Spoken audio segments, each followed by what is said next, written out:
আজান দিলে মুসলমানের কাজ হবে আজান শুনিয়া মসজিদে দৌড়ে যাওয়া। একজন মুসলমান আর মুসলমানের সাথে সাক্ষাৎ হলে সর্বপ্রথম তার কথা হবে সালাম, আসসালামু আলাইকুম। এটা মুসলমানের কাজ। মুসলমানের কাজ এটা না হাউ আর ইউ, হাই কেমন আছো, এটা মুসলমানের কাজ নয়। এটা ইহুদি খ্রিস্টানদের কাজ। তাদের কাজ তুমি মুসলমান দাবি করো, তোমার পরিবার মুসলমান, তোমার পূর্বপুরুষ মুসলমান, তোমার বাপ দাদা মুসলমান। একজন যদি তোমাকে বলে ওই মালাউনের বাচ্চা, তাহলে তোমার রক্ত গরম হয়ে যাবে, তোমার হাতে যাই থাকবে তাকে আঘাত করার জন্য চেষ্টা করবে। তাহলে তুমি তো মুসলমানের মালাউনের বাচ্চা বলছেন রেগে গেলে, কিন্তু তোমাকে মুসলমান যে কাজগুলো তুমি করতেছো না, এটার জবাব কে দিবে? এটার জবাব কে দিবে? যুবক অথবা যুবতীরা এই যে সামনে আসতেছে, আজকে কয় তারিখ? আজকে 11 তারিখ। আসসালামু আলাইকুম ওয়া রাহমাতুল্লাহি ওয়া বারাকাতুহু।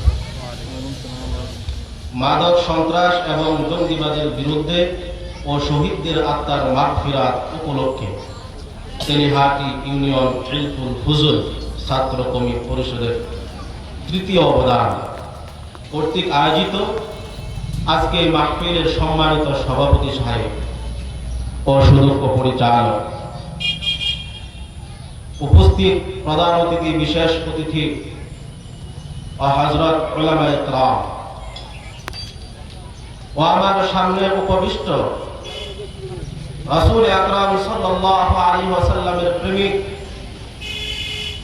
মুসলমান ভাইরা ও তলবুল আলেম ছাত্র ভাইরা, যুবক বাবারা ও আমার পর্দানিশী হযরত খাদিজাতুল কুবরা রাদিয়াল্লাহু তাআলা আনহার উত্তরসূরি, হযরত মা আয়েশা রাদিয়াল্লাহু তাআলা আনহার উত্তরসূরি, পর্দার মা ও বোনেরা, সকলে মিলে আমরা আল্লাহ রাব্বুল আলামিনের দরবারে শুকরিয়া আদায় করছি যে মহান রব্বুল আলামিন আজকে আমাদেরকে আপনাদেরকে এই একটি জান্নাতি বাগানে, রহমতের বাগানে অত্যন্ত মায়া করে মহব্বত করে আল্লাহ রাব্বুল আলামিন আমাকে আপনাকে আসার বসার তৌফিক করে দিয়েছেন এবং কিছু কথাবার্তা কুরআন আলোকে, রাসূল আকরাম সাল্লাল্লাহু আলাইহি ওয়াসাল্লামের হাদিসের আলোকে বলার এবং শোনার তৌফিক দিয়েছেন। এই জন্য আমরা কৃপণতা ছেড়ে দিয়ে দিলকে উজাড় করিয়া মহান রব্বুল আলামিনের আলিশানে